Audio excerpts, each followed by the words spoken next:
Good morning friends. कैसे हैं आप लोग?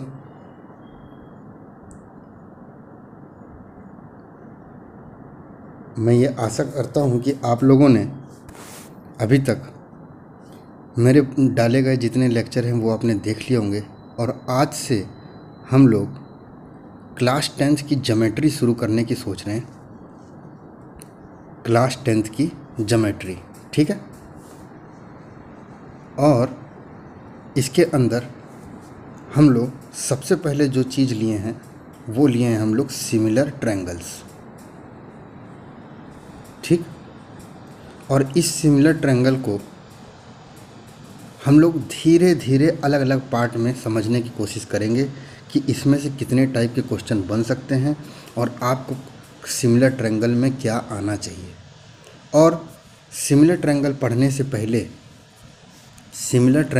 से पहले आपको ये जानकारी होनी चाहिए कि सिमिलैरिटी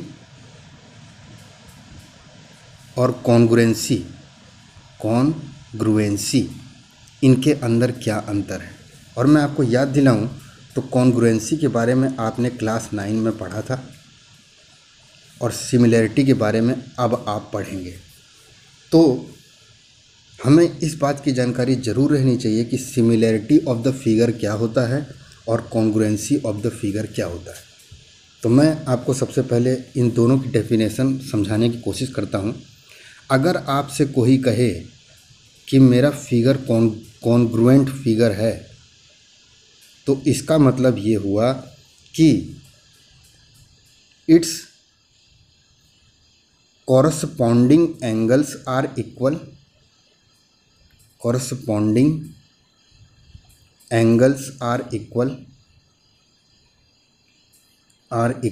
पहला, ये पहला पॉइंट है जो आपको कॉन्ग्रुएंट फिगर में मिलना चाहिए।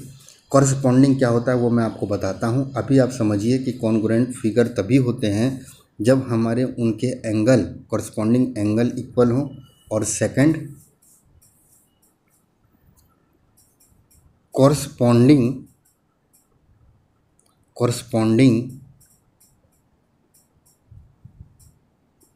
Sides are equal. देखिए दोनों में आपको इक्वल लिखा गया है, तो इसका मतलब ये हुआ कि अगर मेरे पास दो फिगर हैं, मान लीजिए एक फिगर मेरे पास ये रहा और एक फिगर मेरे पास ये रहा, ठीक है। और इनका नाम मैं दे रखा हूँ ABCD, ठीक। ABCD और इसका नाम दे रखा हूँ मैं EFGH, ठीक है। कोई दिक्कत आपको यहाँ तक? आगे देखिए, अगर ये दोनों फिगर मेरे कॉन्ग्रुएंट हैं तो इसका मतलब आपके करस्पॉन्डिंग एंगल इक्वल होने चाहिए। करस्पॉन्डिंग एंगल मतलब ये हुआ, मान लीजिए ये मेरा है 50, ये भी 50, ये 130 और ये 130। और यहाँ पे भी आपको कुछ ऐसे ही मिल रहा है 50, 50, 130, 130, ठीक। तो आप देख रहे हैं कि अंदर के सारे एंगल इसके और इसके इक्वल है। तो मैं ये कह सकता हूँ कि angle A equal to angle E, angle B equal to angle F, angle G equal to angle C and angle D equal to angle H। एक चीज़ ये आ गई, तो क्या एंगल इक्वल होने से मेरा ट्रायंगल कॉन्ग्रुएंट प्रूव हो जाएगा? नहीं, हमें एक दूसरी प्रॉपर्टी भी है, वो भी देखनी है। और वो क्या कहती है? AB इक्वल टू EF, आपका ये इसके बराबर होना चाहिए, ये वाला इसके बराबर होना चाहिए, ये वाला इसके बराबर होना चाहिए और ये वाला इसके बराबर होना चाहिए। अब हमें दिमाग में आती है कि कॉरस्पॉन्डिंग मतलब क्या होता है। तो आप समझिए कॉरस्पॉन्डिंग का मतलब, क्योंकि ये बहुत इंपॉर्टेंट टॉपिक है। मान लीजिए मैंने आपको एक ट्रायंगल लिया ABC, तो एंगल B की कॉरस्पॉन्डिंग साइड क्या है? तो जो भी एंगल होता है उसके सामने वाली साइड उसकी करस्पॉन्डिंग साइड होती है। तो एंगल बी की करस्पॉन्डिंग साइड क्या है? AC। एंगल सी की करस्पॉन्डिंग साइड क्या है? AB। और एंगल ए की करस्पॉन्डिंग साइड क्या है? BC। ठीक है, आया बात मेरा आपको समझ में? इसीलिए जब भी आपको दो ट्रायंगल दिए जाते हैं, जैसे ABC और DEF,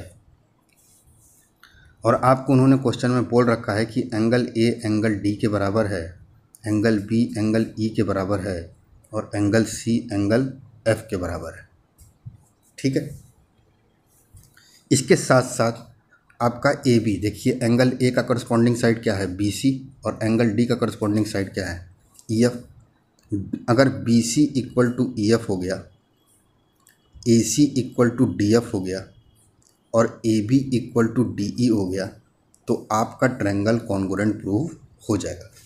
एक दो ट्रायंगल कॉन्ग्रुएंट प्रूव होने पे उसके अंदर के करस्पॉन्डिंग एंगल और करस्पॉन्डिंग साइड बराबर होती है। ठीक है, तो अब हमें देखना है कि कॉन्ग्रुएंसी कितने तरीके से प्रूव हो सकती है। तो आप देखिए, मैं आपको सबसे पहले दिमाग में बताना चाह रहा हूँ कि कॉन्ग्रुएंसी का कॉन्ग्रुएंट ट्रायंगल अगर लिखा जाए या कॉन्ग्रुएंट फिगर अगर लिखा जाए, जैसे मैंने लिखा ट्रायंगल ABC इज कॉन्ग्रुएंट की साइन ये होती है DEF। अगर ट्रायंगल ABC ट्रायंगल DEF के कॉन्ग्रुएंट है, तो आपको देखना है कि अगर यहाँ A लिखा है तो यहाँ पे D ही लिखा होना चाहिए, क्योंकि एंगल A और angle D corresponding angle equal है। दूसरा एंगल B एंगल E के बराबर होना चाहिए, क्योंकि उसमें लिखा हुआ है, और एंगल C एंगल F के बराबर होना चाहिए। तो अगर आप इस DEF को थोड़ा सा भी चेंज करके लिखते हैं, अगर EFD लिखेंगे तो ये आपका गलत होगा, क्योंकि एंगल A एंगल E के बराबर नहीं है, एंगल A एंगल D के बराबर है। दूसरी चीज़, अगर मैं यहाँ से AB ले रहा हूँ तो मुझे यहाँ से क्या लेना होगा? DE। अगर मैं यहाँ से AC ले रहा हूँ तो यहाँ से मुझे क्या लेना होगा? DF। अगर मैं यहाँ से BC ले रहा हूँ तो वहाँ से मुझे क्या लेना होगा? EF। यही है कॉन्ग्रुएंट का मतलब। ठीक है, अब मैं इसके अंदर ज़्यादा तो नहीं घुसूंगा, क्योंकि ये हमारा चैप्टर नहीं है, हमारा चैप्टर सिमिलर ट्रायंगल है। तब भी मैं आपको बता देता हूँ कि कॉन्ग्रुएंसी प्रूव करने के लिए आपके पास कौन कौन से तरीके हैं। तो आपको मालूम है SAS, ASA, SSS, AAS और RHS। ठीक है, इतने ट्रायंगल आपके पास हैं। और ये क्या बोलते हैं? देखिए, सबसे पहले मैं आपको SAS से रूबरू कराता हूँ। हमारे पास दो ट्रायंगल दिए हुए हैं। ये दोनों ट्रायंगल कॉन्ग्रुएंट तभी प्रूव हो सकते हैं जब मेरा ये वाला एंगल इस वाले एंगल के बराबर हो और उनके आसपास की दोनों साइड बराबर हो। जैसे ये साइड इसके बराबर और ये साइड इसके बराबर। तो आप बोलेंगे एक एंगल और उनके एडजेसेंट दो साइड इसकी और इस ट्रायंगल की अगर बराबर है, तो हम बोलेंगे कि ये दोनों ट्रायंगल कॉन्ग्रुएंट हैं। जैसे मैं बोलूँ ये ट्रायंगल है और ये ट्रायंगल है, इसमें ये 30 दिया हुआ है, इसमें ये 30 दिया हुआ है। ठीक है, यहाँ पे ये 3 दिया है, यहाँ पे ये 4 दिया है, और यहाँ पे ये 3 दिया है, यहाँ पे ये 4 दिया है, और आपको लिखा गया है A B C D E F। ठीक है, तो आप देख रहे हैं EF इक्वल टू AB। पहली चीज़, AB इक्वल टू EF आपको दिख रहा है डायग्राम में। Angle B equal to angle E, ये भी आपको दिख रहा है। And BC equal to DE, ये भी आपको दिख रहा है। तो आप बोलेंगे कि सर हमारे पास एक साइड, बीच का एक एंगल और एक साइड, तो हम लोगों ने SAS थ्योरम लगा दी और हमारे ये दोनों ट्रायंगल कॉन्ग्रुएंट प्रूव हो गए। अब हम लिखेंगे कैसे इसे, देखिए आपने मान लीजिए ABC लिखा, ठीक है। अब मुझे कॉन्ग्रुएंसी लिखनी है, तो मुझे मालूम है एंगल B किसके बराबर है, एंगल E के बराबर, तो मैंने B की जगह पे E लिख दिया। अब देखिए AB किसके बराबर है, EF के बराबर, तो इसका मतलब B अगर इधर है तो A की जगह पे F होना चाहिए, तभी आपका AB EF के बराबर होगा। क्योंकि हम लोग यहाँ से अगर AB ले रहे हैं तो यहाँ से हमें EF लेना होगा। बाकी बचा क्या हमारे पास, D। अब देखिए क्या आपकी ये वाली चीज़ इसमें आ रही है, BC इक्वल टू ED, हाँ हमारी आ रही है। तो इसका मतलब आप लिखेंगे तो लिखेंगे triangle ABC is congruent to triangle FED। तो आपको लिखने आ गया कि मैं कॉन्ग्रुएंसी कैसे लिखूँगा। यहाँ तक दिक्कत आपको? तो आपके पास जो तरीके हैं वो देख लीजिए आप कॉन्ग्रुएंसी के लिए। पहला तरीका तो ये है कि दो एंगल और बीच की साइड अगर हमारी सेम हो गई तो वो SAS से कॉन्ग्रुएंट प्रूव हो गया। दूसरा तरीका, अगर दो एंगल और बीच की साइड हमारी इक्वल हो गई तो इसका मतलब ये हुआ कि ASA थ्योरम से ये दोनों ट्रायंगल कॉन्ग्रुएंट प्रूव हो गए। तीसरा, अगर दो एंगल और एक साइड, दो एंगल और एक कोई भी साइड हमारी बराबर हो गई तो AAS, आप देख रहे हैं कि A के बीच में साइड, तो इसका मतलब एक एंगल ये और उनके बीच की साइड।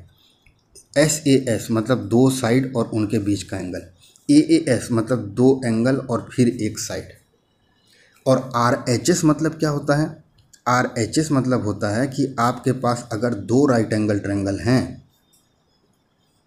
तो उनकी एक हाइपोटेन्यूज बराबर हो और एक कोई भी साइड बराबर हो, तो वो दोनों ट्रायंगल आपके राइट, R मतलब राइट, H मतलब हाइपोटेन्यूज और S मतलब साइड, RHS थ्योरम से ये दोनों ट्रायंगल कॉन्ग्रुएंट प्रूफ हो गए। यही इस चीज़ का मतलब है। और सबसे लास्ट है हमारे पास SSS। तो इसका मतलब अगर तीनों साइड मेरी बराबर हो गई, ये साइड इसके बराबर, ये साइड इसके बराबर और ये साइड इसके बराबर अगर हो गई तो भी हमारा ट्रायंगल कॉन्ग्रुएंट प्रूफ हो जाएगा। तो आपको समझ में आया कि कॉन्ग्रुएंट ट्रायंगल वो ट्रायंगल होते हैं या कॉन्ग्रुएंट फिगर वो फिगर होते हैं जिनके करस्पॉन्डिंग एंगल्स इक्वल हों और करस्पॉन्डिंग साइड्स भी इक्वल हों। ठीक है, ये दो चीज़ आपको कॉन्ग्रुएंट फिगर में याद रखनी है। अब हमारे पास दिमाग में बात ये आती है कि सिमिलैरिटी मतलब क्या हुआ। फिर सिमिलैरिटी मतलब क्या हुआ, तो मैं आपको बताता हूँ कि सिमिलैरिटी मतलब होता है कि आपके अगर दो ट्रायंगल ABC और DEF हैं, ठीक है, और इनके अंदर के तीनों एंगल इक्वल हैं, मतलब मैं कहूँ कि एंगल A एंगल D के बराबर है, एंगल B एंगल E के बराबर है, एंगल C एंगल F के बराबर है। ठीक है, ये एक कंडीशन आपकी कॉन्ग्रुएंसी में भी आती है और सिमिलैरिटी में भी आती है। तो अंतर कहाँ है? अंतर आपको यहाँ देखने को मिलेगा जो मैं अब आपको बताने जा रहा हूँ। हमने कॉन्ग्रुएंट में देखा था कि अगर एंगल A एंगल D के बराबर है तो इनकी कॉरस्पॉन्डिंग साइड BC और EF, क्योंकि एंगल A की कॉरस्पॉन्डिंग साइड क्या है, BC, और एंगल D की क्या है, EF। अगर मैं कॉन्ग्रुएंसी लिखता था तो मैं लिखता था BC इक्वल टू EF। ठीक है, BC इक्वल टू EF। लेकिन मुझे अब सिमिलरिटी प्रूफ करनी है तो मेरा BC EF के बराबर नहीं आएगा।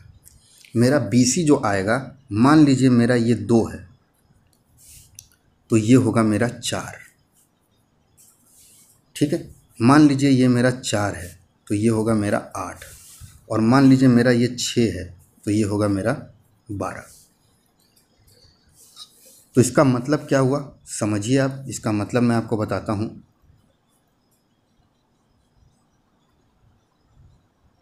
3 4 5, 3 2 जा 6, 4 2 जा 8, 5 2 जा 10। ये आपको दिख रहे हैं दो ट्रायंगल। उन्होंने साफ साफ क्वेश्चन में बोल रखा है कि ये दोनों ट्रायंगल कॉन्ग्रुएंट मतलब सिमिलर तभी प्रूव होंगे जब अंदर के तीनों एंगल इक्वल हों। इसका मतलब angle A equal to angle D, angle B equal to angle E और angle C equal to angle F. दूसरी चीज़ हम देख रहे हैं कि BC में जब मैं 2 का इंटू करता हूं तो मुझे EF मिलता है। AC में मैं जब 2 का इंटू करता हूं तो मुझे DF मिलता है। और AB में मैं जब 2 का इंटू करता हूं तो मुझे ED मिलता है। तो आप देख रहे हैं, आप क्या देख रहे हैं कि आपने एक सेम नंबर से सब जगह पे इंटू किया है। एक सेम नंबर से आपने सब जगह पे इंटू किया है। तो हम ये नहीं कह सकते कि BC upon EF equal to AC upon DF equal to AB upon ED। ठीक है, यहाँ तक कोई दिक्कत? इन तीनों की वैल्यू आपकी क्या आएगी? तो आप देख रहे हैं कि इन तीनों की वैल्यू अगर मैं BC अपॉन EF करता हूँ तो मेरे इन तीनों की वैल्यू आएगी 1/2। क्योंकि आप देखिए जब इसको आप करेंगे तो आपको ये 2 को पहले आप इधर ले जाएंगे तो ये 1/2 हो जाएगा और EF को इधर ले आएंगे तो ये BC अपॉन EF हो जाएगा। तो BC अपॉन EF की वैल्यू कितनी आ रही है? 1/2। AC अपॉन DF की वैल्यू कितनी आ रही है? 1/2। और AB अपॉन ED की वैल्यू कितनी आ रही है? 1/2। तो इसे हम क्या कहेंगे? ये जो आपने अभी चीज़ पढ़ी ये क्या है?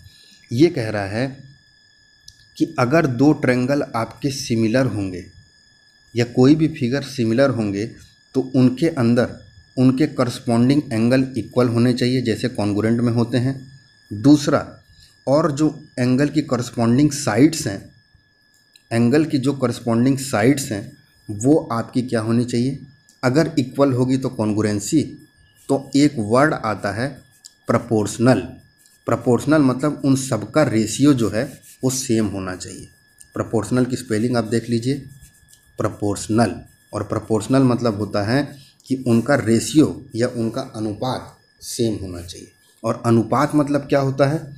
जैसे मैं बोलूं कि AB अपॉन EF की वैल्यू आपकी आ रही है 2/5।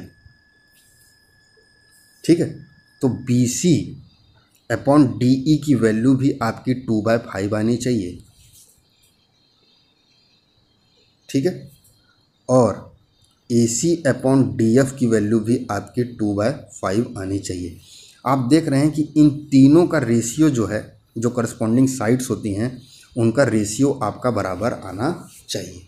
ठीक है, उनका रेशियो आपका बराबर आना चाहिए। तो हम ये कह सकते हैं कि अगर हमारे पास दो ट्रायंगल हैं ABC DEF और हमें मालूम है एंगल A एंगल D के बराबर दिया हुआ है, एंगल B एंगल E के बराबर दिया हुआ है और एंगल C एंगल F के बराबर दिया हुआ है, तो ये दोनों ट्रायंगल कॉन्ग्रुएंट तभी प्रूव हो सकते हैं जब हमें एंगल A एंगल D के बराबर मिले, एंगल B एंगल E के बराबर मिले और एंगल C एंगल F के बराबर मिले। ये तो हो गई पहली कंडीशन। और दूसरी कंडीशन क्या कहती है? दूसरी कंडीशन कहती है कि अगर एंगल A एंगल D के बराबर है तो उनकी करस्पॉन्डिंग साइड्स जो हैं वो हैं BC अपॉन EF।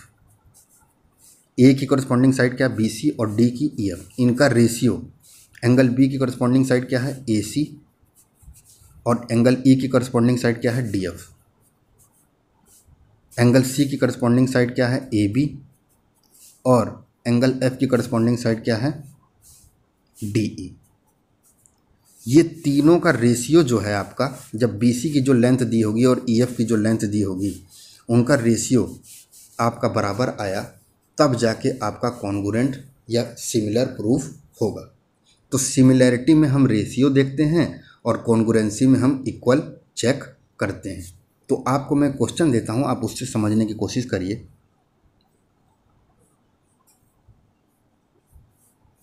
हमें दिया है 60 40 80 और यहाँ पे दिया है हमें 40 60 80। ठीक, कोई दिक्कत? इसके अलावा हमें एक लेंथ ये 5 दे रखी है और ये लेंथ हमें दे रखी है 10। ठीक। दूसरा हम देख रहे हैं, एक लेंथ हमें दे रखी है 3 और एक लेंथ दे रखी है हमें 6, और आपसे पूछ रहा है वो क्या पूछ रहा है? आपसे पूछ रहा है कि अगर इसकी लेंथ 4 होगी तो इसकी लेंथ क्या होगी। ठीक है, कोई दिक्कत?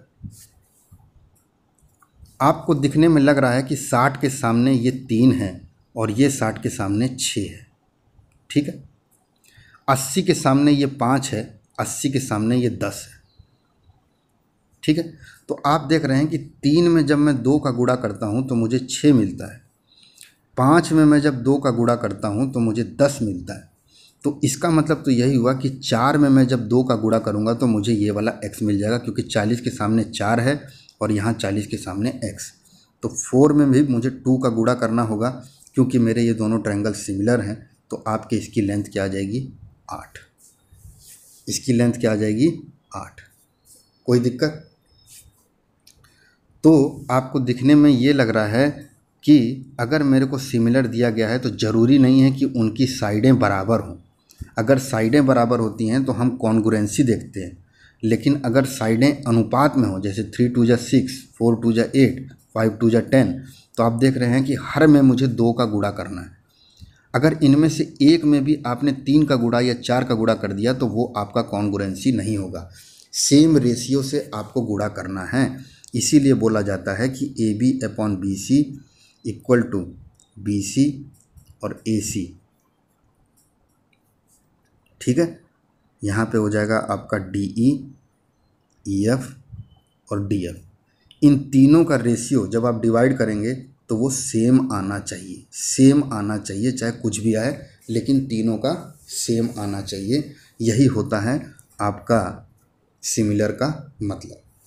ठीक है, तो चैप्टर शुरू करने से पहले मैं आपको बता देता हूँ कि सिमिलर ट्रायंगल्स, एक होता है सिमिलर ट्रायंगल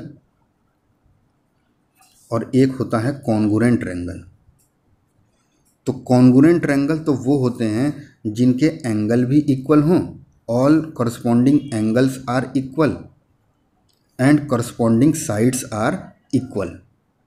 लेकिन जब सिमिलर ट्रायंगल की बात करेंगे तो करस्पॉन्डिंग एंगल्स तो इक्वल होंगे, लेकिन करस्पॉन्डिंग साइड्स जो होंगी वो होंगी आपकी प्रोपोर्शनल। प्रोपोर्शनल मतलब उनका रेशियो बराबर होना चाहिए। ठीक है, यहाँ तक दिक्कत? अब यहाँ तक आपको अगर दिक्कत नहीं है तो मैं आपको बताता हूँ, एक वर्ड आता है पॉलीगॉन। एक वर्ड आता है पॉलीगॉन। पॉलीगॉन मतलब होता है कि जब आपका कोई भी क्लोज्ड फिगर हो, कोई भी क्लोज्ड फिगर हो, उस क्लोज्ड फिगर को जिसके अंदर कितनी भी साइड हो सकती है उन्हें हम पॉलीगॉन कहते हैं। तो polygon is the closed figure made by the number of sides. वो साइड्स कितनी भी हो सकती हैं। Triangle is a polygon of 3 sides, quadrilateral is a polygon of 4 side, trapezium is a polygon of 4 sides. तो आपको पॉलीगॉन का मतलब समझ में आ गया। अब हमें ये देखना है कि अगर मेरे को 2 सर्कल दिए हुए हैं और दोनों सर्कल की रेडियस 3 दी हुई है तो क्या ये ट्रायंगल कॉन्ग्रुएंट होंगे? हम बोलेंगे कि सर अगर 3 रेडियस का आप सर्कल खींचोगे तो वो उतना ही बड़ा बनेगा जितना 3 का होगा। तो इसका मतलब अगर उनके रेडियस सेम है तो वो कॉन्ग्रुएंट प्रूव हो जाएंगे। कॉन्ग्रुएंट मतलब होता है हर तरीके से इक्वल, हर तरीके से रेडियस, साइड्स, सब चीज़ इक्वल हो। लेकिन अगर मैं यही कहूँ कि एक रेडियस 3 का है और एक रेडियस 5 का है तो आप बोलोगे कि सर ये दोनों ट्रायंगल अब कॉन्ग्रुएंट नहीं है, सिमिलर है, क्योंकि 3/3 और 5 मेरे इक्वल नहीं है, उनका रेशियो आपका सेम आना चाहिए। तो हमें एक चीज़ और समझनी है, अगर मुझे 2 स्क्वायर दिए गए हैं, एक छोटा और एक बड़ा, तो क्या ये दोनों ट्रायंगल्स, ये दोनों स्क्वायर है तो सारी साइड इक्वल होगी? तो ये बोल रहा है कि क्या ये दो स्क्वायर जिसमें एक की साइड 6 है और एक की साइड 12 है, क्या ये कॉन्ग्रुएंट हैं? तो हम बोलेंगे सर कॉन्ग्रुएंट तो ये हो नहीं सकता, क्योंकि ये 6 और 12 दिया है और कॉन्ग्रुएंट ट्रायंगल में या कॉन्ग्रुएंट फिगर में हमारे एंगल और साइड्स इक्वल होनी चाहिए। तो 6 और 12 दिया है तो इसका मतलब ये आपका इक्वल नहीं है। तो अगर इक्वल नहीं है तो अब हम आते हैं सिमिलर पे। तो सिमिलर की दो प्रॉपर्टी थी, करस्पॉन्डिंग एंगल इक्वल होने चाहिए और करस्पॉन्डिंग साइड्स आपकी प्रोपोर्शनल होनी चाहिए। तो देखिए आपके सारे एंगल 90 इसमें भी हैं और सारे एंगल 90 इसमें भी हैं। पहली प्रॉपर्टी आपकी प्रूव हो गई।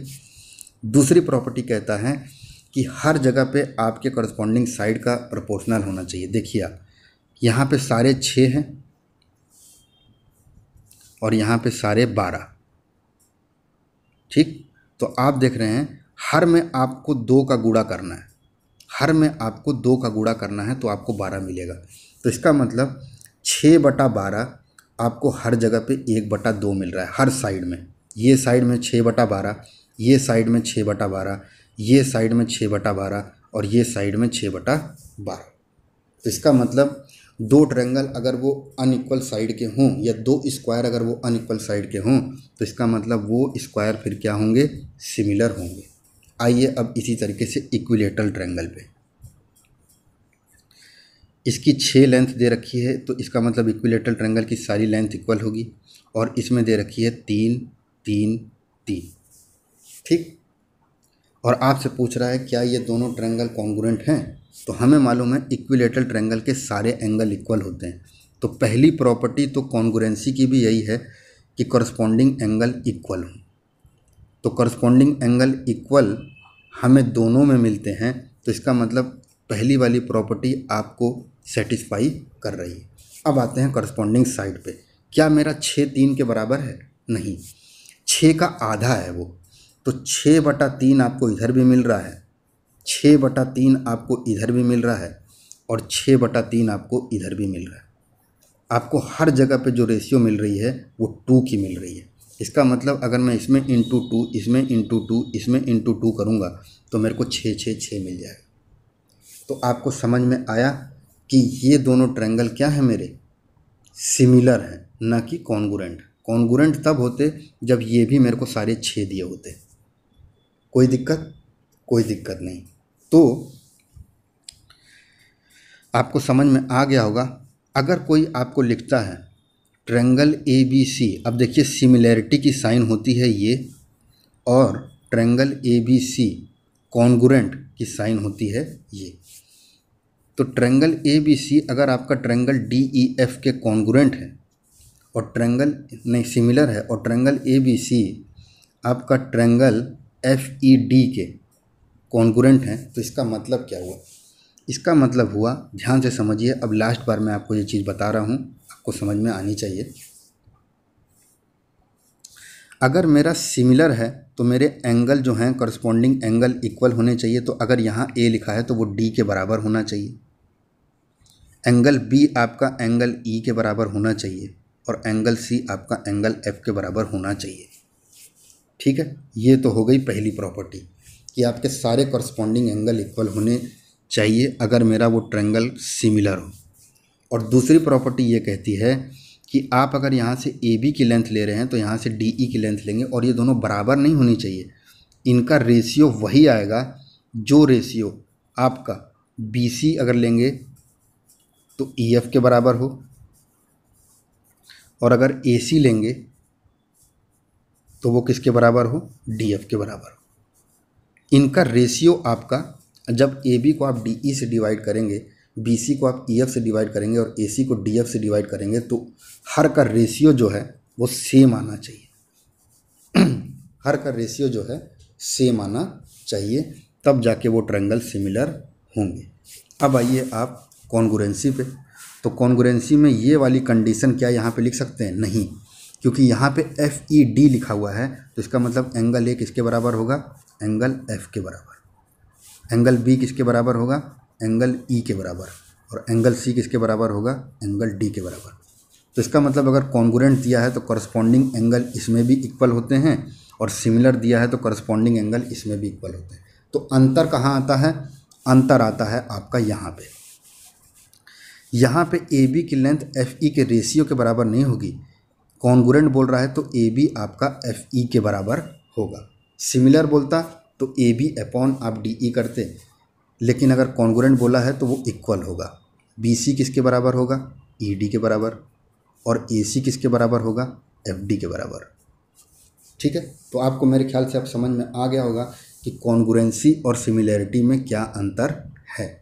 ठीक है, अब मैं आपको एक चीज़ और बता देता हूँ, फिर हम लोग आगे बढ़ते हैं। ये बोल रहे हैं कि अगर मेरे को पॉलीगॉन बोला है और मेरे को ट्रायंगल बोला है, ध्यान से समझना, यहाँ से आपका चैप्टर शुरू हो रहा है।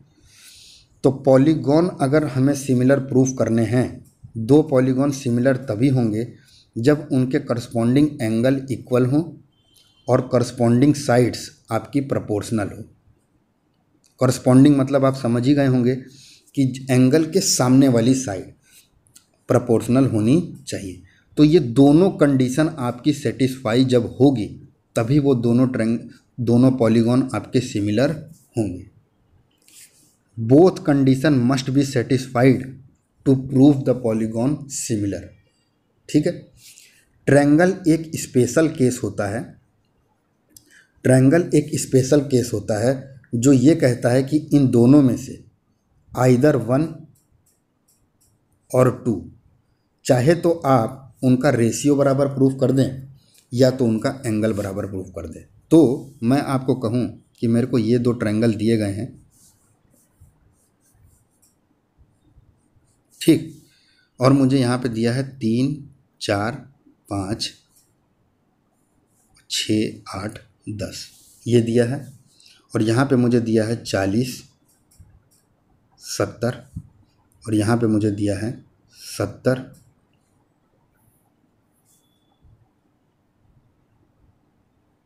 70।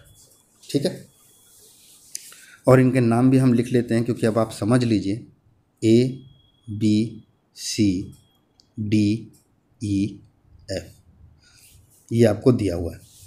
तो ट्रायंगल के केस में मैंने बताया था या तो एंगल इक्वल हो या तो साइड प्रोपोर्शनल हो। तो साइड प्रोपोर्शनल वाले में हम लोग, एंगल तो हमें दिख नहीं रहा, तो हम साइड पे जाते हैं, और साइड पे जब हम जाएंगे तो हम देखेंगे 3 2 जा 6, 4 2 जा 8, 5 2 जा 10, हर में 2 का इंटू करने पे हमें यहाँ की साइडें मिल रही हैं 6, 8, 10। ठीक है, अब देखिए आप 5 जो है, 5 का क्या हो गया 10, 2 का इंटू करने पे, तो 5 के सामने कौन है? ए, 10 के सामने कौन है? एफ। तो इसका मतलब angle A equal to angle F. ऐसा इसलिए हुआ क्योंकि हमने प्रोपोर्शनल इनको प्रूफ कर दिया है।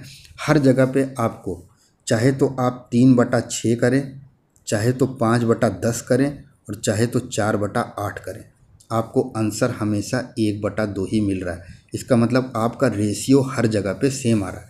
दूसरा हमें ये ख्याल रखना है कि अगर आप 3 इधर लिखे हैं तो आप देख लीजिए वो कौन सा ट्रायंगल है। 3 हमारा ABC का ट्रायंगल है, तो 3, 5 और 4 जो आप लेंगे वो ABC का लेंगे, और 6, 10 और 8 जो लेंगे वो आप DEF का लेंगे। पहले ऊपर एक ट्रायंगल का, नीचे एक ट्रायंगल का। आप देख रहे हैं कि आपका रेशियो सेम आ गया।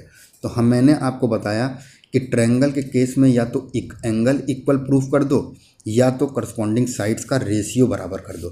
तो देखिए आपका रेशियो बराबर आया। अब हम देख रहे हैं कि 3, पहले मैं 10 से बता रहा था ना, 5 के सामने वाली साइड कौन सी है? अगर मेरा 5 corresponding side equal ratio proportional है तो 5 के सामने ए है और 10 के सामने एफ, तो एंगल ए आपका एंगल एफ के बराबर हो गया। 3 के सामने सी है और 6 के सामने डी, तो इसका मतलब एंगल सी किसके बराबर हो गया? एंगल डी के बराबर।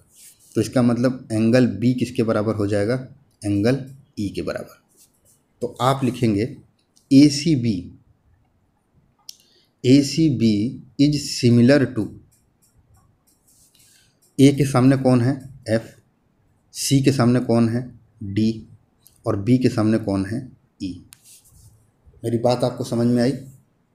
और अब आप अगर चेक करेंगे तो आपको ए सी अपॉन एफ डी, ए सी अपॉन एफ डी, ए सी कितना है मेरा 4 और एफ डी मेरा कितना है 8। तो देखिए 4 गुणे 2 करने पे आपको 8 मिल रहा है।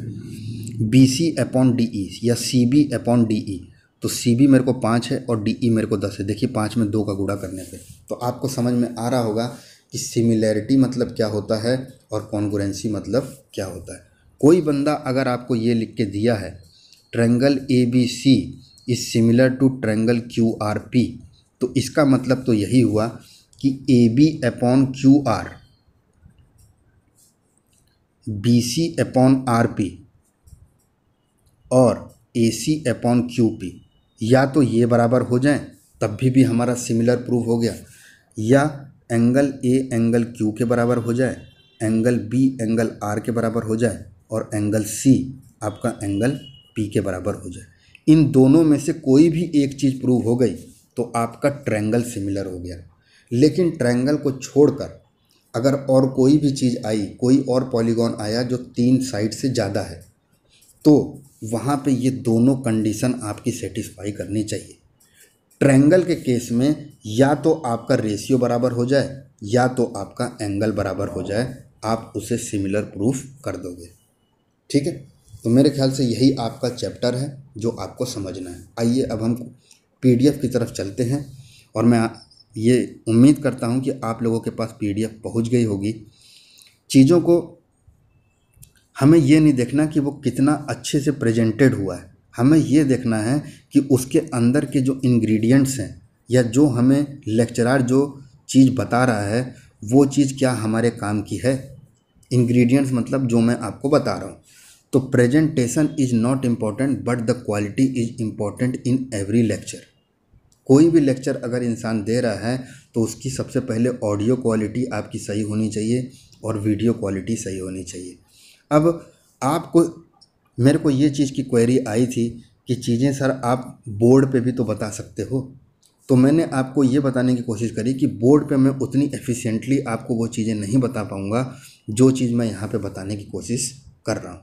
ठीक है, तो हमें बस ये समझना है कि जो मैं बता रहा हूँ क्या वो सारी चीज़ें आपके दिमाग में पहुँच रही हैं, क्या आप सच्ची में उस तरीके से पढ़ने की कोशिश कर रहे हैं। अगर आपने अभी तक मैंने जो ये 30 मिनट का लेक्चर जो आपको दिया, अगर आप इसे समझ गए होंगे तो आगे के जो मैं 3 या 4 घंटे सिमिलर ट्रायंगल पे दूंगा वो सारी की सारी चीज़ केवल इसी 37 मिनट पे डिपेंड है। इसी 37 मिनट पे आपका मैं आगे का 3-4 घंटे में जो मैं आपको क्वेश्चन करवाऊँगा वो डिपेंड है। तो आपको हमेशा ये समझना है कि हम किस तरीके से पढ़ाई करें या कौन से एफिशिएंट वे से तैयारी करें कि हमें कम समय पे ज़्यादा से ज़्यादा चीज़ों के बारे में पता चले। ठीक है, आइए अब हम क्वेश्चन की तरफ चलते हैं, पीडीएफ की तरफ, और समझने की कोशिश करते हैं। देखिए इसमें सबसे पहली लाइन लिखी है कि कोई भी 2 पॉलीगॉन सिमिलर तभी होंगे जब उनके करस्पॉन्डिंग एंगल इक्वल हो और उनकी करस्पॉन्डिंग साइड क्या हो, प्रोपोर्शनल हो। ये मैंने आपको बता दिया। नीचे आपको ये लिखा गया है तो इसे आप इस डायग्राम में देखेंगे तो आपको समझ में आएगा कि सिमिलर के लिए ये दोनों कंडीशन आपकी सेटिस्फाई करनी चाहिए पॉलीगॉन में। उसके बाद ये बोल रहा है देखिए ये वाली line, triangle is a special type of polygon in case of triangle either of the 2 condition. ये जो ऊपर की आपकी जो 2 कंडीशन है, इन दोनों कंडीशन में से कोई भी एक कंडीशन सेटिस्फाई कर जाएगी तो वो ट्रायंगल आपका सिमिलर हो जाएगा। लेकिन पॉलीगॉन के केस में आपकी दोनों कंडीशन सेटिस्फाई करनी चाहिए। और पॉलीगॉन और ट्रायंगल में अंतर कुछ भी नहीं है। Triangle is also a polygon but triangle has a special case in which either of the 2 condition is satisfied, then both the triangles are similar.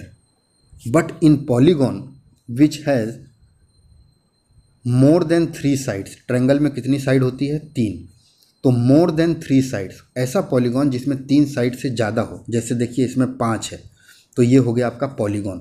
तो पॉलीगॉन के केस में आपके कॉरस्पॉन्डिंग एंगल भी इक्वल होने चाहिए और कॉरस्पॉन्डिंग साइड्स क्या होनी चाहिए, प्रोपोर्शनल नहीं, इक्वल नहीं, प्रोपोर्शनल होनी चाहिए। सिमिलर के केस में हम हमेशा प्रोपोर्शनल देखते हैं। आगे इन्होंने ये कुछ क्वेश्चन दिए हैं, तो इनको आप देख लीजिए। Two polygon of the same number of sides are similar. अगर दो पॉलीगॉन हैं जिनके अंदर साइड सेम है, साइड सेम होना मतलब जैसे मैं ये बोल दूं और ये बोल दूं, ठीक है, इनकी साइड्स जो हैं वो सेम है, मतलब ये भी 5 साइड का है और ये भी 5 साइड का फिगर है, क्लोज्ड फिगर, तो उनके करस्पॉन्डिंग एंगल क्या होने चाहिए, इक्वल होने चाहिए, और करस्पॉन्डिंग साइड क्या होनी चाहिए, प्रोपोर्शनल होनी चाहिए। आगे देखिए, अगर दो ट्रायंगल सिमिलर हैं तो उनके करस्पॉन्डिंग साइड्स क्या होनी चाहिए, इक्वल होनी चाहिए कि प्रोपोर्शनल, प्रोपोर्शनल होनी चाहिए। अगर दो ट्रायंगल सिमिलर हैं तो उनके करस्पॉन्डिंग एंगल क्या होने चाहिए, प्रोपोर्शनल होने चाहिए कि इक्वल होने चाहिए, इक्वल होने चाहिए। सारे के सारे स्क्वायर आपके क्या हैं, सिमिलर हैं कि कॉन्ग्रुएंट हैं, तो आप बोलेंगे कि स्क्वायर की साइड तो डिफरेंट हो ही सकती है, तो इसका मतलब वो क्या होंगे, सिमिलर। साइड डिफरेंट होंगे तो रेशियो बराबर होगा लेकिन इक्वल नहीं होगा। सर्कल, अगर दोनों सर्कल के रेडियस सेम होंगे तब वो कॉन्ग्रुएंट होगा, लेकिन all circles are similar not congruent, ठीक है।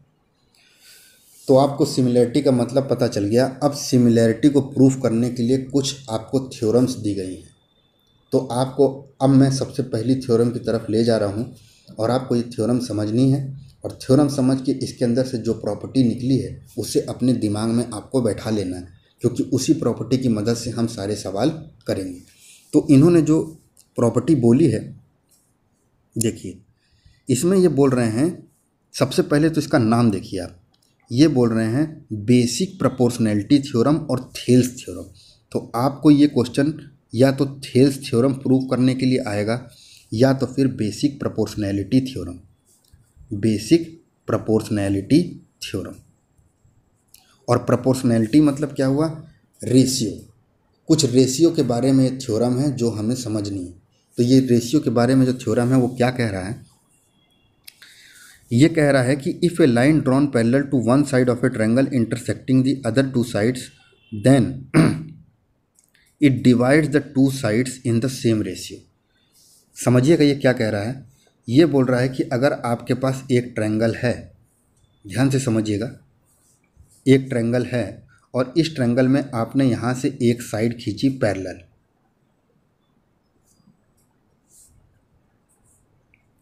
ये साइड आपकी DEBC के पैरेलल है,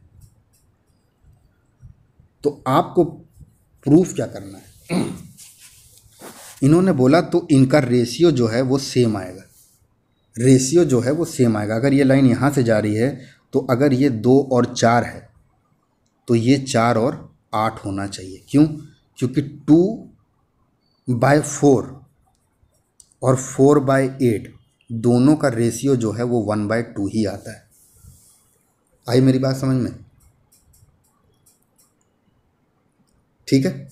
फिर से देखिए अब मैं क्या बोल रहा हूँ, ये बोल रहा है कि अगर हमारे पास एक ट्रायंगल में एक लाइन आपने पैरेलल खींच दी और आपको ये लेंथ अगर 3 दे रखी है, ये लेंथ अगर 6 दे रखी है और ये लेंथ अगर 12 दे रखी है और आपसे पूछ रहा है ये क्या होगा, तो आप बोलोगे सर बेसिक प्रोपोर्शनैलिटी थ्योरम ये कहता है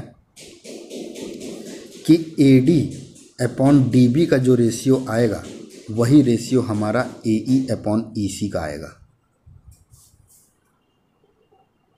जो मेरा AD और DB का रेशियो होगा वही मेरा AE और AC का रेशियो होगा, ठीक है। तो हमें क्या समझना है वो देखिए, AD की लेंथ कितनी दे रखी है 12, DB की लेंथ कितनी दे रखी है 3, AE की लेंथ कितनी दे रखी है 6 और EC की लेंथ आपको निकालनी है।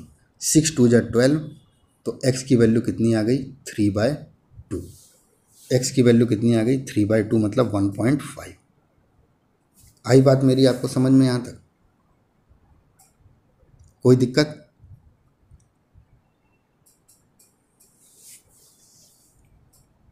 कोई दिक्कत नहीं। तो देखिए यही आपकी थ्योरम है। तो आपको कभी भी कोई ट्रायंगल मिले और कोई पैरेलल लाइन मिले तो आप समझ लीजिएगा कि यहाँ से यहाँ और यहाँ से यहाँ का जो रेशियो है वो सेम आना चाहिए, इक्वल नहीं। अगर ये 3 6 दिया है और ये पूरा आपको 8 और ये 4 दिया है, मान लीजिए देखिए ऐसे, ये 3 दिया है, ये 6 दिया है और ये पूरी की पूरी लेंथ आपको 18 दे रखी है, ये पूरी लेंथ आपको 18 दे रखी है, ठीक है। और यहाँ का एक लेंथ दे दिया है आपको 4, और आपसे पूछ रहा है इसकी वैल्यू क्या होगी। तो सबसे पहले तो आप बोलोगे, सॉरी मैं ये गलत बता दिया, ये 18 नहीं दिया है आपको, ये वाली पूरी एक ट्रायंगल दिया हुआ है, ये 3 दिया है, ये 6 दिया है, और ये पूरी लेंथ आपको 18 दे रखी है, पूरी लेंथ आपको 18 दे रखी है। ध्यान से समझिएगा इस क्वेश्चन को, बहुत अच्छा क्वेश्चन है ये। आपको एक ट्रायंगल दिया है, यहाँ पे ये दे रखा है, ये पूरी लेंथ आपको 9 दे रखी है, और ये 6 दे रखा है, ठीक है। और ये पूरी लेंथ आपको 18 दे रखी है, और आपसे पूछ रहा है इसकी लेंथ क्या होगी यहाँ से यहाँ तक की। और ये आपको क्वेश्चन में बोला हुआ है ABCDE, और आपको क्वेश्चन में बोला है BC is parallel to DE, ये क्वेश्चन में आपको बोल दिया है। तो प्रोपोर्शनैलिटी थ्योरम और थेल्स थ्योरम ये कहती है कि अगर मेरी BC की लाइन इसके पैरेलल है तो इसका और इसका रेशियो वही होगा जो इसका और इसका होगा। या मैं ये कहूँ कि अगर ये 6 है और ये पूरी लेंथ 9 है तो 6 3 9 हो गया, इसका मतलब ये 3 हो गया, ठीक। अब आइए आप आगे ध्यान से समझिएगा। हमें मालूम है AB अपॉन BD का जो रेशियो है वो किसके बराबर होना चाहिए, AC अपॉन CE के बराबर होना चाहिए कि नहीं। AB अपॉन BD का रेशियो किसके बराबर होना चाहिए, AC अपॉन CE के। AB की लेंथ कितनी है 3, BD की लेंथ कितनी है 6, AC की लेंथ कितनी है हमें मालूम नहीं, और CE की लेंथ हमें निकालनी है, लेकिन हमें AC प्लस CE की पूरी लेंथ मालूम है 18। तो अगर 18 में ये x है तो ये कितना हो जाएगा 18 माइनस एक्स नहीं हो जाएगा। तो इसका मतलब AC की लेंथ कितनी हो गई 18 माइनस एक्स, और CE की लेंथ कितनी हो गई x। अब आप यहाँ से x की वैल्यू निकाल लीजिए, कितनी आएगी 3x, 18 6 जा 108, ठीक है, माइनस 6x। तो आप देख रहे हैं 9x इक्वल टू 108 आ जाएगा आपका, और x की वैल्यू कितनी आ जाएगी 12। तो इसका मतलब आपके CE की लेंथ कितनी होगी 12, और 18 में से 12 घटाएंगे तो आपको ये मिल जाएगा 6। आपको मेरी बात समझ में आई। तो हमें प्रोपोर्शनैलिटी थ्योरम क्या कहता है वो देखिए आप।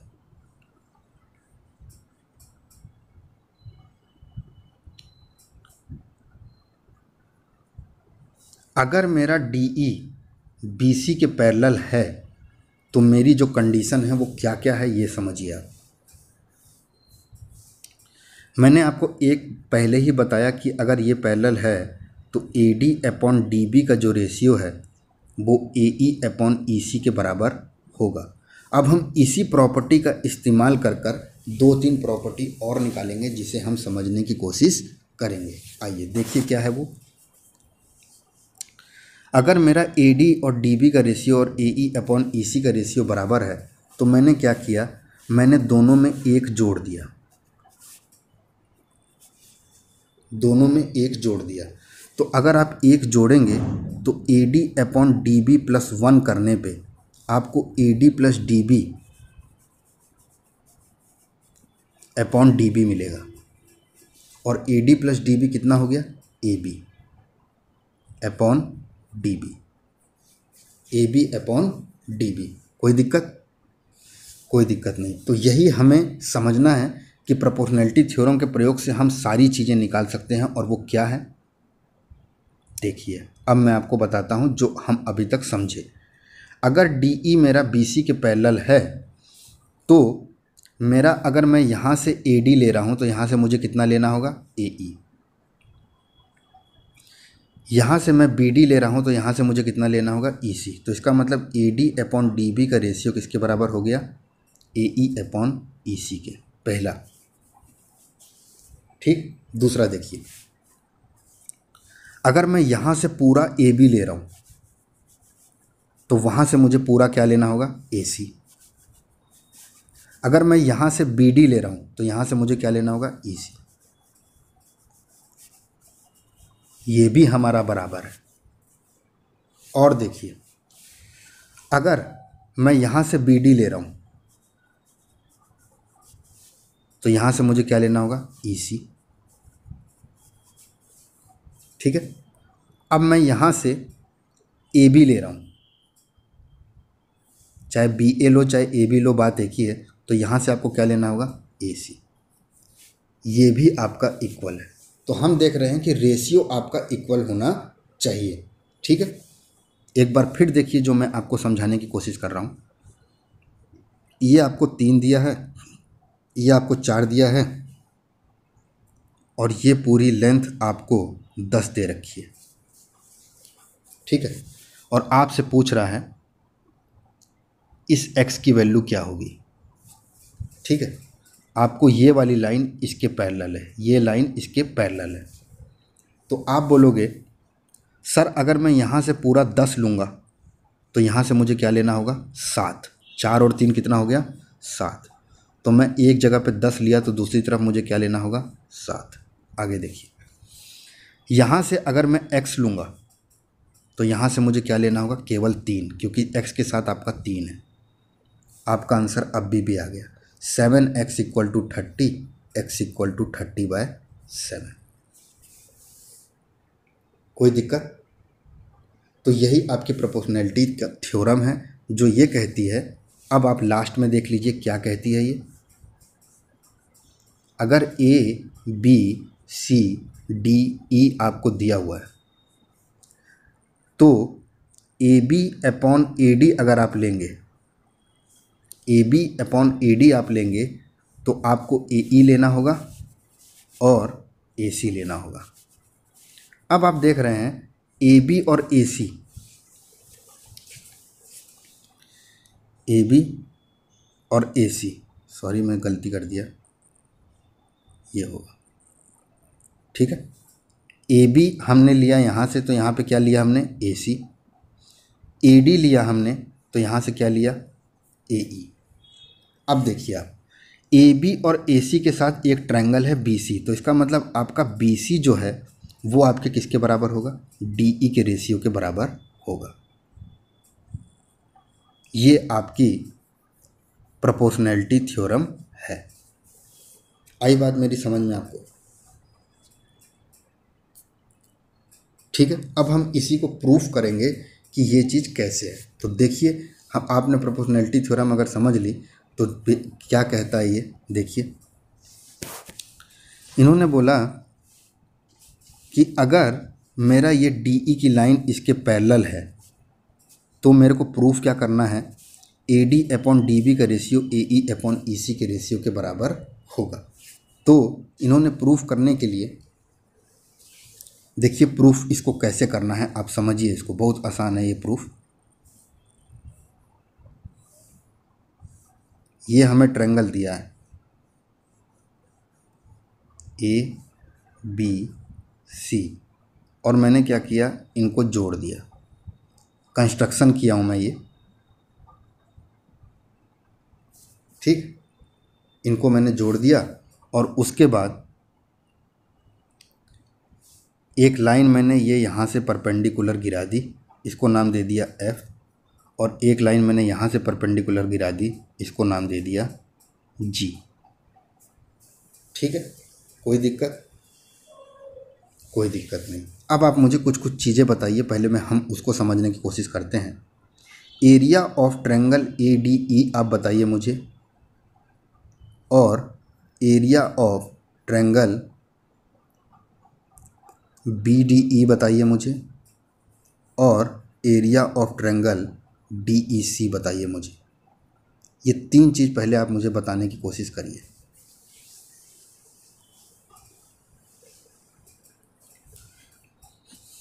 तो आप ADE ट्रायंगल अगर देख रहे हैं तो हमें मालूम है ट्रायंगल का एरिया होता है, ट्रायंगल का जो एरिया होता है वो होता है हमारा बेस इंटू हाइट अपॉन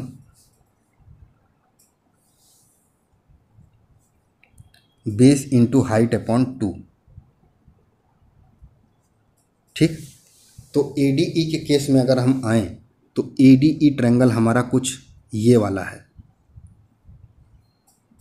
ठीक है, ये ट्रायंगल है हमारा ADE वाला।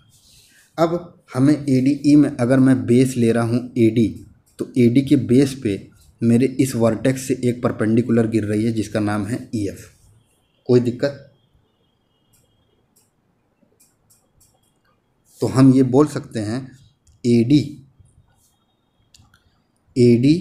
इंटू EF अपॉन 2, ठीक है। यहाँ तक कोई दिक्कत आपको? अब आइए आप BDE पे। अगर मैं BDE ट्रायंगल की बात करूँ तो BDE ट्रायंगल मेरा ये रहा, और इस ट्रायंगल में अगर मेरा BD ये बेस है BD अगर मेरा ये बेस है तो इस बेस के ऊपर मेरी कोई परपेंडिकुलर गिर रही है, इस वर्टेक्स से, तीसरे वाले वर्टेक्स से मेरे BD के ऊपर कोई परपेंडिकुलर गिर रही है? हाँ, गिर रही है। अगर मैं इसको थोड़ा सा आगे बढ़ाऊंगा तो एक परपेंडिकुलर मुझे गिरती हुई दिख रही है।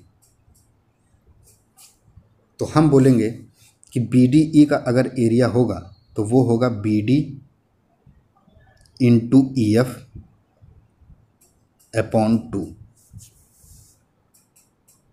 कोई दिक्कत? BD into EF upon 2। अब आइए आप DEC के एरिया पे। DEC ट्रायंगल मेरा ये वाला है, देखिए, ठीक। और DEC ट्रायंगल का अगर एरिया निकालना है तो अगर मेरा बेस EC है तो EC पे कोई परपेंडिकुलर गिर रहा है? हाँ, मुझे मालूम है। इसको अगर मैं थोड़ा सा आगे बढ़ाऊंगा तो DG एक परपेंडिकुलर गिर रहा है। तो हम बोलेंगे EC बेस हो गया, और इस बेस के ऊपर मेरा परपेंडिकुलर कौन सा गिर रहा है? DG। तो EC इंटू DG अपॉन 2। कोई दिक्कत? अब हमारे पास एक और चीज़ आती है कि सर ADE का area AD into EF upon 2 तो है, ये सही है, लेकिन क्या ADE का एरिया हमारा ये नहीं हो सकता AE इंटू DG अपॉन 2? क्या ये एरिया मेरा ADE का हो सकता है? तो आप बोलोगे, आप देखोगे सबसे पहले कि AE कहाँ पे है, तो आपको AE जो देखने को मिल रहा है वो ये रहा, ठीक। और AE के ऊपर मेरा परपेंडिकुलर कौन सा गिर रहा है? तो आप देख रहे हो कि तीसरे वाले वर्टेक्स से मेरा एक ADE में अगर मेरा AE बेस है तो तीसरा वाला वर्टेक्स मेरा कौन सा है? D से एक परपेंडिकुलर गिर रहा है हमारा DG। तो इसका मतलब हमारा ये भी सही है और AD इंटू EF भी सही है। अगर आपको इतनी चीज़ आ गई तो आपको ये थ्योरम आ गई। देखिए क्या है थ्योरम। सबसे पहले इन्होंने क्या किया, BE और CD को जोड़ा, उसके बाद दोनों परपेंडिकुलर गिराए, उसके बाद ये बता रहा है ADE का एरिया। तो आप देख रहे हैं AD into EF upon 2, AD into EF upon 2।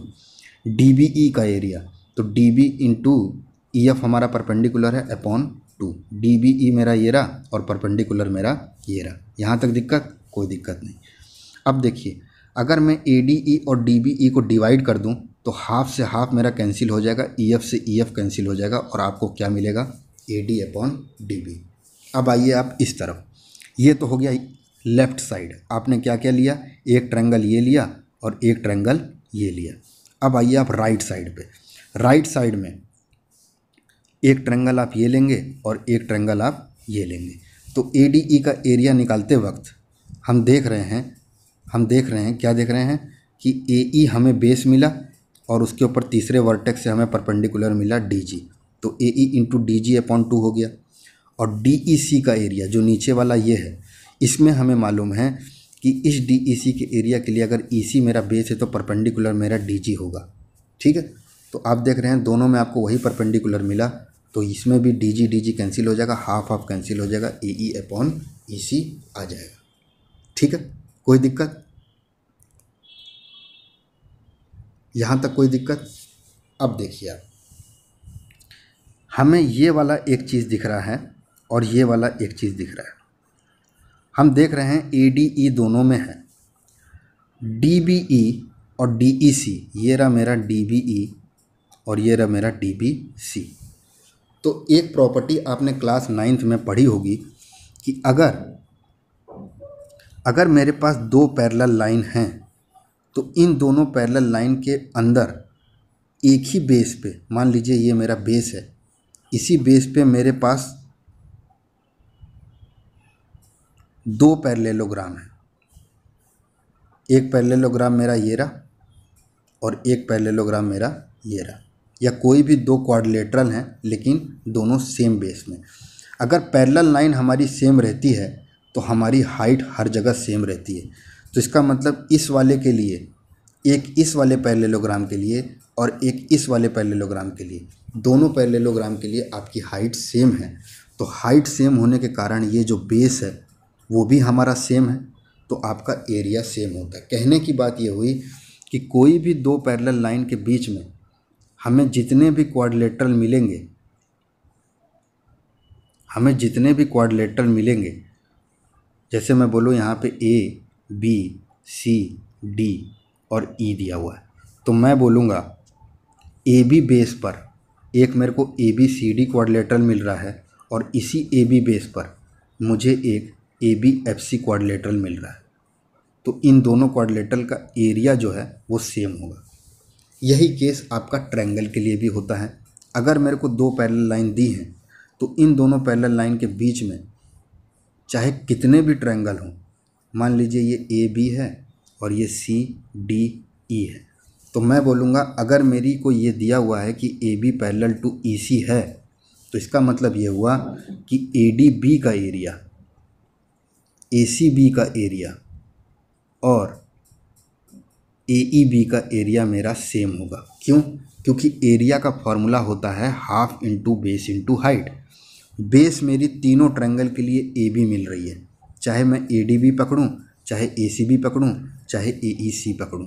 तो और हाइट मुझे मालूम है दो पैरेलल लाइन के बीच में हमेशा हाइट सेम होती है, तो इन तीनों ट्रायंगल के लिए जो मेरी हाइट होगी वो सेम होगी, तो हमें तीनों का एरिया भी सेम मिलेगा।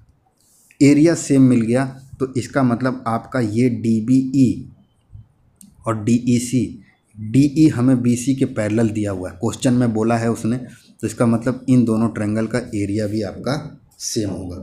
तो अगर इन दोनों का एरिया सेम हो गया तो इसका मतलब तो यही हुआ कि ये वाली पूरी चीज़ इसके बराबर हो गई, और अगर ये वाली चीज़ इसके पूरे बराबर हो गई तो इसका मतलब AD/DB आपका AE/EC के बराबर आ गया। और आप ध्यान से देखेंगे तो हम यहाँ से अगर AD ले रहे हैं तो यहाँ से AE लिए, यहाँ से DB लिए तो यहाँ से EF लिए। यही आपका फॉर्मूला है जो हर जगह लगेगा। कोई दिक्कत? कोई दिक्कत नहीं। आगे चलिए। तो ये कुछ कंडीशन निकली हैं आपकी, और इन पूरी कंडीशन को हम देखते हैं क्या बोल रहा है ये।